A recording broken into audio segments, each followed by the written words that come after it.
Le 7-8 Sport numéro 5, cinquième rendez-vous hebdo de 26 minutes pour faire le tour de l'actualité sportive du week-end. Bienvenue si vous venez de nous rejoindre sur TV Fil 78. Ce week-end à Lyon se déroulaient les championnats de France de taekwondo. Des clubs locaux y participaient. J'accueille sur ce plateau Kenel Mazeroy. Bonsoir. Vous êtes compétitrice du TKD 78, l'un des entraîneurs du club Guillaume Tran. Bonsoir à vous. Et puis également présent pour le Bushido Club de Trappes, Yann Burel, compétiteur, et Christophe Zamy, entraîneur également. On va parler de vos performances respectives dans une petite dizaine de minutes.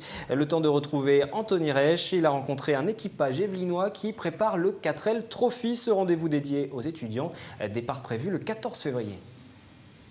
Bienvenue dans ce 7-8 Sport du 4 février, un 7-8 Sport exceptionnel puisque ce soir nous allons à la rencontre des sportifs et nous nous trouvons dans un lieu particulier, le Prépa for Raid, ce garage dédié à la préparation des véhicules participants au 4L Trophy, ce raid solidaire long de 6000 km qui traverse la France, l'Espagne et le Maroc, destiné uniquement aux étudiants et qui regroupe 1450 équipages.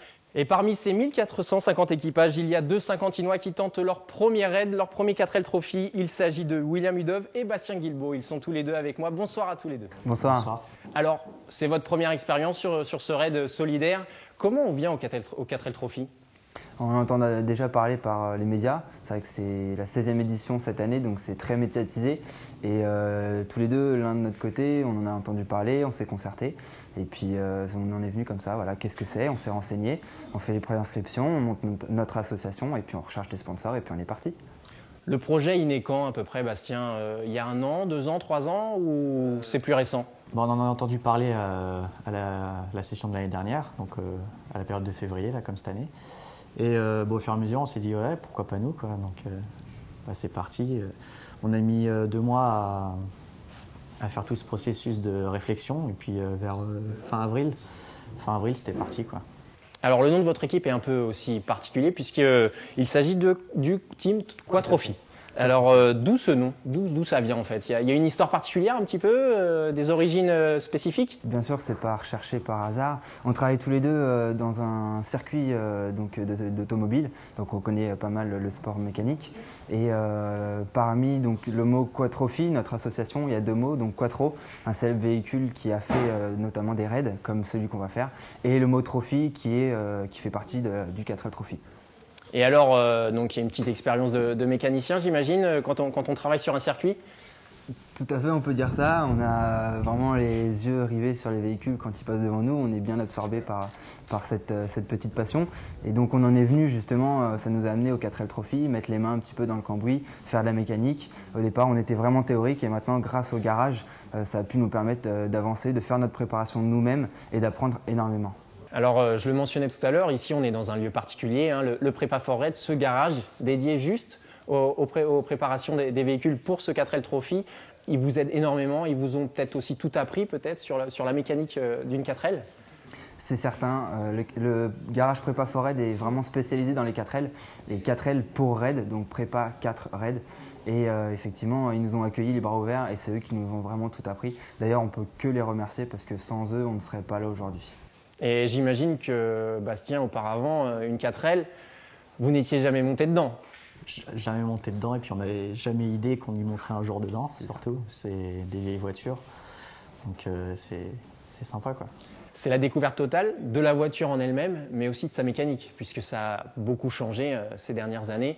Il a fallu s'y mettre, mettre les mains dans le cambouis, comme on dit. Absolument, oui, tout à fait. D'ailleurs, je crois que vous en avez encore un petit peu sur les mains. Exactement, on en sort à peine. Il faut les mettre et tous les jours et de toute façon, il faudra les mettre pendant le raid. C'est une obligation pour faire les choses bien, il faut le faire. Je ne dis pas malheureusement parce que ça nous apprend encore une fois énormément de choses sur un plan mécanique et tout autre. Alors c'est une mécanique assez simple. Les 4L, ça date quand même d'anciennes années, de nos parents. Nos grands-parents aussi. Grands-parents même. Malgré tout, il faut s'y habituer, il faut comprendre le système et c'est pas forcément simple. Et alors, je crois que vous avez eu quelques péripéties avec le châssis notamment de votre 4L. Oui, c'est ça. Alors, on avait acheté une première 4L et finalement, le châssis était en pas très bon état. Il y avait les longerons complètement troués, rouillés. Donc, c'est les maladies des 4L, hein, c'est la rouille. Et du coup, on a dû racheter une autre 4L, mais cette fois uniquement le châssis, parce que le moteur de la première 4L était fonctionnel. Et c'est là qu'on a été contacté par Rémi, qui tient le garage Prépa Forred, où on est en ce moment même. Il nous a proposé un marché, donc c'est pour ça qu'on est là. Le 4L Trophy, c'est évidemment l'aspect un peu sportif, mécanique, mais c'est aussi l'aspect solidaire. Hein. Ce raid est célèbre pour ça. C'est cet aspect-là qui vous a attiré particulièrement sur cette course ou pas du tout? Alors oui. Moi, je suis en STAPS à Orsay, donc c'est des études à visée sportive. Donc c'est surtout le côté sportif qui m'a attiré, mais c'est vrai que le côté humanitaire, si on peut joindre l'utile à l'agréable. Et de votre côté, William? Je suis en école d'ingénieur dans le développement durable et les nouvelles énergies. Et il y a un lien, un étroit lien, mais quand même un très gros lien avec le 4L Trophy, qui est justement le développement durable. Il y a toute une notion d'écologie au travers du 4L Trophy. Et puis la notion d'humanitaire fait aussi preuve de ce que j'avais envie de faire cette année. Et donc tout ça lié nous donne vraiment une réelle envie de participer. Et alors dans le coffre, vous allez embarquer beaucoup de fournitures, j'imagine, des fournitures scolaires, du paramédical, de quelle sorte? On a un peu de tout, donc beaucoup de scolaires, puisqu'il faut rapporter au minimum 2 sacs scolaires pour étudiants, pour jeunes écoliers, qui seront distribués là-bas, mais remplis donc de stylos, de trousses, de classeurs. Tout ça on en a même beaucoup plus que la demande. On a aussi du paramédical, donc avec tout ce qui est compresse, des non périssables, donc pas de médicaments, c'est prohibé. Et on a aussi une partie qui est sportive, donc des sacs avec des baskets, des shorts, tout ce qui est sportif. Des t-shirts. Ça va être serré dans le véhicule, non? Entre la caisse à outils, les fournitures, ça va être compliqué de pouvoir tout mettre, non? Ah bon, en général, on ne peut plus rien rentrer après. Alors le départ, c'est le 12 février au soir pour vous, c'est ça, village départ? C'est ça, 14 février officiel pour le 4L Trophy à Poitiers. Et pour nous, le 12 au soir, donc de Maurepas, on part en direction de Poitiers, où nos vérifications techniques seront le 13 à midi, là-bas. Très bien, merci beaucoup à tous les deux de nous avoir accueillis dans ce lieu si particulier et bonne route sur ce 4L Trophy. On suivra évidemment votre course et on vous accueillera sur le plateau de TV Fil au retour si c'est possible. Merci à vous. Merci beaucoup. Avant de retrouver Wilfried sur le plateau pour le bilan des championnats de France de taekwondo, je vous propose de nous arrêter sur ce garage, le Prépa Forred. Vous l'avez compris, c'est un lieu particulier, pas comme les autres. Pourquoi et quand est-il né? Explication avec Guillaume Camps et Elodie Moine. Rémi Labouise sert ses premiers boulons à l'âge de 14 ans, dans un garage pour tondeuse. Il apprend sur le tas et bricole tout ce qui lui passe entre les mains, mobylettes, voitures. Il y a quelques années, un ami adepte du 4L Trophy le contacte pour une réfection de moteur. Et l'histoire d'amour commence. Je ne connaissais pas forcément bien les moteurs de 4L, mais j'avais les bases d'un moteur à explosion classique. J'ai relevé le défi, je lui ai refait son moteur, il a refait le 4L Trophy et je suis tombé amoureux de cette mécanique hyper simple. Et depuis, j'ai pas lâché. Participant au 4L Trophy 2012, il installe son établi dans le garage de ses parents, où il met un beau bazar. Mais l'envie de repartir sur le raid est toujours là en 2013. C'est alors que le garage Prépa Forred devient une évidence. Vente de pièces pour ce véhicule mythique, récupération d'anciens châssis et une préparation bien spécifique pour les participants. Le gros avantage qu'on a, c'est que ce sont vraiment les équipages qui préparent les voitures, à proprement dit. On leur explique comment faire et on leur donne un coup de main s'il faut et ils font tout eux-mêmes quasiment sur la voiture. Et donc ont cette fierté en partant d'avoir un véhicule qu'ils ont fait de leur propre main.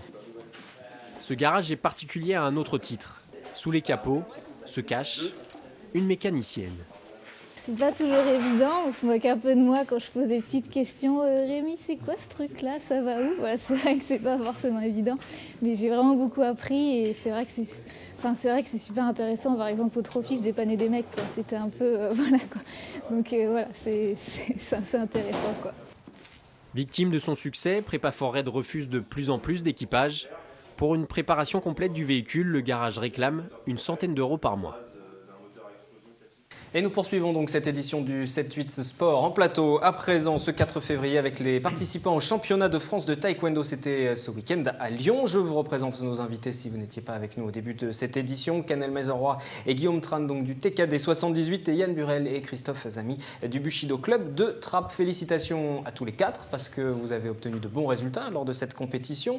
Canel 3e en plus de 73 kg et Yann Burel également 3e mais chez les hommes en moins de 80 kg. Tout à fait. Comment se sont passés vos combats respectifs? Alors, plutôt bien, malgré que j'ai perdu en demi-finale. J'ai fait un premier combat face à une Alsacienne et mon deuxième face à Anne-Caroline Graff, vice-championne olympique. vous êtes dans les objectifs? C'est ce que vous étiez fixé, au moins de monter sur le podium? Voilà, de remonter encore une fois sur le podium, mais de faire mieux encore, mais bon, on verra. Qu'en pense l'un des entraîneurs, l'un des responsables du club sur sa performance? Disons qu'avec les peu de moyens qu'on a par rapport à l'équipe de France, on arrive quand même à donner un bon résultat. Parce qu'elle est quand même tombée contre la vice-championne olympique, Caroline Graf, et que c'est pas évident on peut pas espérer de gagner contre elle, mais de prendre plus de l'expérience face à des adversaires de ce niveau. Au moment où vous entendez justement que vous allez affronter la vice-championne olympique, vous vous dites quoi? C'est pas de bol? Non, j'étais contente. Okay. J'étais contente. C'est un défi supplémentaire? C'est un défi parce que depuis quasiment 4 ans, voire 5 ans, je perds toujours en demi-finale face à Anne-Corinne Graf. Donc j'étais contente de la retrouver et de pouvoir encore combattre face à elle en demi-finale. Et à quel moment vous avez prévu de vous imposer face à elle? C'est prévu, hein, toujours? Toujours. Oui, un jour, j'y arriverai, j'espère. Yann, de votre côté, pour le Bushido Club, comment se sont passées vos différentes rencontres avant cette 3e place? Alors moi, j'ai eu 4 combats en tout, donc 3 combats et plus ma demi-finale. Donc j'ai eu un début difficile, puisque lors de mon premier combat, j'ai été mené 8-1 au premier round, fin du premier round, 8-1. Donc il a fallu se ressaisir et repartir de l'avant. Donc j'ai gagné finalement le combat, je crois, 17-8. Donc les coachs ont su trouver les mots pour me remettre sur la route. Et après, j'ai continué sur un 2e tour qui était assez facile. Un 3e tour toujours critique, puisque c'est le combat à gagner pour la médaille, le quart de finale. C'est là où il y a le plus de pression, peut-être. Ouais. Oui, sûr, oui. Parce que les premiers tours, on peut gagner les 2 premiers, mais si on perd le 3e, c'est comme si on avait perdu dès le premier tour, en fait. Donc le combat est passé, et là... il y a eu donc la qualification et le combat pour la demi-finale, où j'ai rencontré le tenant du titre, Mamedi Doucara. Et là, je crois que j'ai perdu, mais c'est parce que j'ai pas cru en mes chances. J'aurais dû plus me lâcher. C'est les combats, c'est pour ça qu'on s'entraîne, c'est pour ce type de combat. Et malheureusement, le jour J, j'ai pas su saisir ma chance. Et je crois que, c'est toujours après coup qu'on réalise, hein, mon coach en parlera mieux que moi, mais on tenait quelque chose, la victoire elle était là, et parfois il faut croire en ses chances et justement pas se mettre de barrière face à des athlètes qui sont des athlètes confirmés, qui s'entraînent dans le cadre de l'INSEP. Mais pour moi, c'est pas un critère suffisant.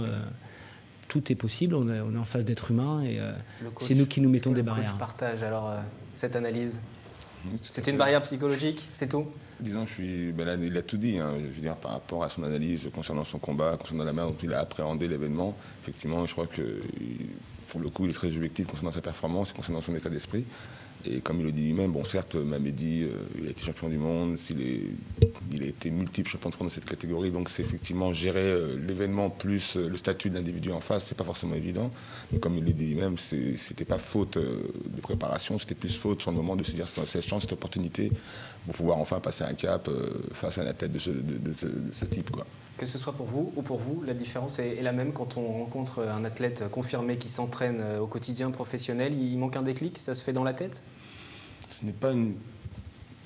Disons que ce qui est important quand on est athlète, quand on tombe sur un athlète de haut niveau, c'est se mettre dans les conditions optimum du jeu. La préparation n'est pas simplement physique, n'est pas simplement la plus importante, c'est surtout psychologiquement. C'est à partir du moment où on va dans ce type de compétition, on sait déjà que la règle de base, c'est une compétition qui va jusqu'au KO. Donc on se prépare, donc on donne toutes les chances pour éviter justement cet événement, mais on se donne aussi les moyens de pouvoir justement saisir ces opportunités, prendre des risques, se mettre en danger pour pouvoir. C'est ce qui fait la différence entre l'athlète, le sportif lambda et tous ces champions justement. Je voudrais juste savoir, vous lui avez dit quoi lors du premier combat, lorsqu'il était mené par autant de points d'écart pour qu'il revienne dans la compétition? Je ne sais pas si on peut le dire à la télé.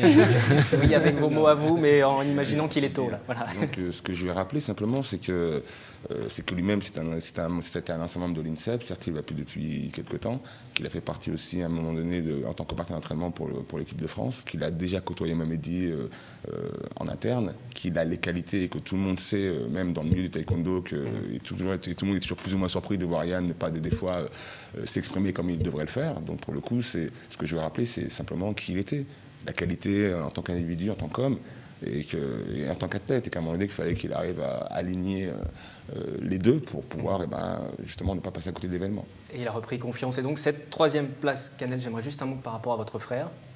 Que s'est-il passé? Il s'est incliné en quart de finale face au futur champion ensuite de France des plus de 87 kilos, c'est Maxime Ducard. Il est déçu? Il est quand même un peu déçu quand même par rapport à ça, mais il dit par rapport à l'entraînement qu'il a eu, c'est vrai que voilà, s'il a eu plus d'entraînement, je pense qu'il aurait fait encore un meilleur combat. Et là, il a perdu avec un écart de 3 points. Petite défaite. Voilà. Malgré tout, effectivement, ça doit être après ensuite difficile. Comment vous allez le remobiliser, par exemple? Il n'est pas là avec nous ce soir, peut-être qu'il écoute. Alors justement, vous lui diriez quoi pour qu'il se remette dans la compétition pleinement sans trop se stresser ou être abattu par ce résultat? La meilleure des choses, c'est d'apporter une meilleure dynamique au sein du club, au sein du département, pour établir un échange entre Trappes et TKD 78, afin de motiver les athlètes. C'est par cette ambiance qui va pouvoir, cette énergie qui va pouvoir motiver Mathias, d'autres athlètes et me permettre au département de devenir un poids au sein de la région. Là, nous avons 2 clubs de Saint-Quentin-en-Yvelines, 2 clubs du département des Yvelines. Vous travaillez ensemble justement aussi, parce que vous étiez présents chacun pour votre club sur ce tournoi, mais est-ce qu'il y a des passerelles entre les 2 clubs? Ponctuellement, il y a eu organisé récemment un stage départemental où on a pu pratiquer des oppositions entre combattants des différents clubs. Forcément, j'ai posé la question en antenne, mais je vais la reposer maintenant parce que je sais qu'elle va leur plaire. Qui domine pour l'instant entre les 2 clubs? Pour être honnête, je vais te dire que c'est Trappes. Ah, voilà. Mais pour défendre vos couleurs, vous allez dire que c'est... Comment dire, on vient tous de la même école et comment dire, nous on est derrière, on commence à mettre d'autres athlètes en place et que si jamais ils baissent les bras ou vous allez prendre la place, c'est sûr. On prend leur place. Il y a une rivalité saine entre les 2 qui s'est installée justement pour... Il ne faut pas oublier que les 2 clubs sont assez liés, puisqu'il y a un créateur commun, on peut dire, à l'origine dans le taekwondo au niveau de la ville nouvelle de Saint-Quentin. C'est Jean-Claude Lebon qui est plus là aujourd'hui, qui a été notre maître, ainsi qu'au professeur aujourd'hui sur TKD 78. Nous parlions donc des championnats de France qui se sont déroulés à Lyon. Il y aura des mondiaux du 15 au 19 mai. Vous en rêvez? J'aurais bien voulu les faire, mais bon. La prochaine étape pour chacun d'entre vous, ce sera quoi? La suite pour vous dans la compétition dans les prochains mois? Dans les prochains mois, ça serait, si je suis qualifiée avec l'équipe Île-de-France, ce serait l'Open international de Belgique. J'avais fait une place de 2e l'an dernier. J'avais perdu contre une Norvégienne qui est partie au JO. Si je peux refaire la même chose, je serais contente. Maintenant, tout se passe dimanche en sélection. On vous souhaite donc bonne chance. Et pour vous? Alors moi, je suis un peu plus âgé, donc mon avenir sportif dépendra de mon état de forme. Et bon, peut-être 1 ou 2 Open d'ici la fin de l'année. On est en train de voir des partenariats avec d'autres athlètes pour travailler et peut-être me faire avancer, mais aussi faire avancer toutes les générations suivantes au sein du club de Trappes. Bushido Club de Trappes, TKD 78, félicitations donc à tous les 2 pour ces podiums, félicitations donc à vos 2 clubs. Merci d'être venus sur le plateau sport. Toujours avant de passer au résultat du week-end, je vous propose de découvrir un portrait à présent. Elle s'appelle Mélissa Mailleux, elle a 14 ans et vous allez voir qu'elle se débrouille plutôt bien en baseball. Elle pourrait même poursuivre sa carrière assez rapidement du côté des États-Unis. Quand j'ai commencé, j'avais les mains bien mises. Après j'ai grandi, après c'était plus ça, j'avais plus ce mouvement-là. Elle ne savait pas encore lire que tenir la batte était naturel. À 14 ans, Mélissa Mailleux collectionne les titres de meilleure lanceuse et de MVP, meilleure joueuse du championnat, sélectionnée en équipe de France de softball et de baseball depuis 1 an, capitaine de son équipe au Cougar, la jeune Innie Montaine n'a pas atteint ce niveau par hasard. Mélissa va essayer d'apprendre le geste le plus consciencieusement possible, le répéter à l'infini pour pouvoir s'améliorer. Maintenant, ce n'est plus sur une globalité de jeu qu'elle a à apprendre, c'est sur des points de détail. Et c'est pour ça qu'il lui faut des coachs qui soient du niveau national pour pouvoir construire son jeu. Depuis quelques mois, les plus grandes fédérations étrangères lui font les yeux doux. En octobre dernier, elle est invitée à découvrir le baseball féminin japonais. Dans quelques jours, la lanceuse des Cougars va s'envoler pour Cuba pour participer à un stage avec la sélection nationale canadienne, en vue des championnats du monde 2014. Mais elle reste les pieds sur terre et ne compte pas abandonner son club formateur pour autant. J'aimerais bien pouvoir jouer jusqu'à 18 ans en France et après pouvoir partir à l'étranger dans une université et pouvoir faire quelque chose dans le baseball. Pour l'instant, je me débrouille. J'arrive à bien faire les 2, mais il y a des moments où ça devient compliqué et il faut parfois louper des entraînements. C'est quand même l'école qui reste prioritaire? Ah oui, de toute façon, sans école, on ne peut rien faire. Malheureusement pour le club saint-quentinois, la réglementation ne permet pas aux filles de jouer avec les garçons après l'âge de 15 ans. Seul le softball leur est ouvert, mais Mélissa a déjà fait son choix. C'est vraiment ma passion et je veux pouvoir continuer à jouer toute ma vie.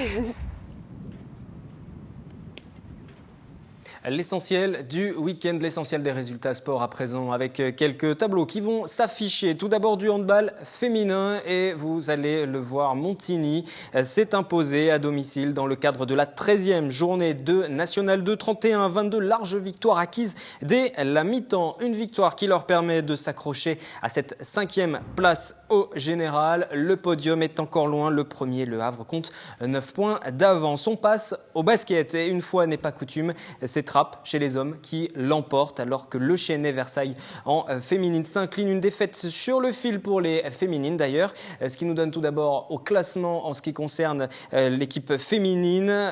Toujours la première place pour les féminines, vous l'avez vu juste auparavant. Et puis du côté des hommes, en revanche, les trappistes se retrouvent 13e. Ils grappillent quelques points, ils sont toujours en position de relégable. Et puis juste une précision concernant les féminines de l'entente le Chesnay Versailles. Elles se laissent rattraper en ce moment par leurs adversaires directs. Attention à cette seconde partie de championnat. Donc, du tennis de table féminin par équipe. Vous allez le voir également. L'entente Voisins-Satarnoux qui l'emporte alors qu'Elancourt ne peut s'imposer sur le terrain de la Trinité Sport. Ce qui, au classement, place les deux clubs locaux sur le podium. Enfin, un tout dernier tableau en rugby, 12e journée de 3e division fédérale. Plaisir s'incline face au leader Beauvais. Match difficile pour l'équipe locale à domicile et au classement. Beauvais qui reste donc toujours premier. Plaisir n'est que 5e mais peut espérer à présent monter sur le podium. En foot US, les Templiers, version cadet, cependant, viennent de débuter leur saison à une marche du titre la saison passée. Ils se disent plus motivés que jamais. Le résumé de la rencontre de samedi face à Asnières.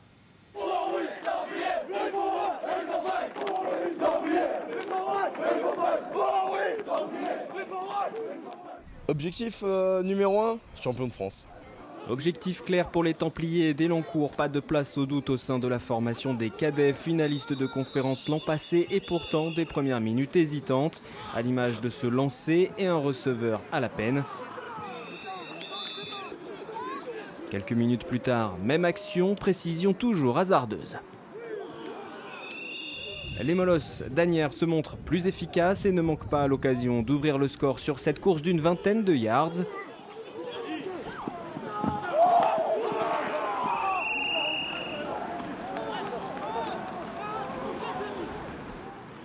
La conversion est ratée, 6-0 pour les représentants des Hauts-de-Seine. Loin d'être démobilisés, les jeunes Templiers repartent au contact et sur cette 3e tentative passent la ligne d'en but au forceps. Là aussi, la conversion se solde sur un échec. Nouvelle phase offensive quelques minutes plus tard et le quarterback s'offre une course de plus de 50 yards, 12-6 pour Elancourt. On pense les visiteurs assommés, mais ils réussiront à recoller au score lors de la seconde période, 12 partout, score final. Nous sommes très soudés, nous restons une famille. Le but des Templiers, c'est de rester une famille. Nous sommes poussés vers la victoire, vers ce titre de champion de France qui nous a échappé malheureusement l'année dernière. Prochain match sur le terrain des Mureaux le 23 février.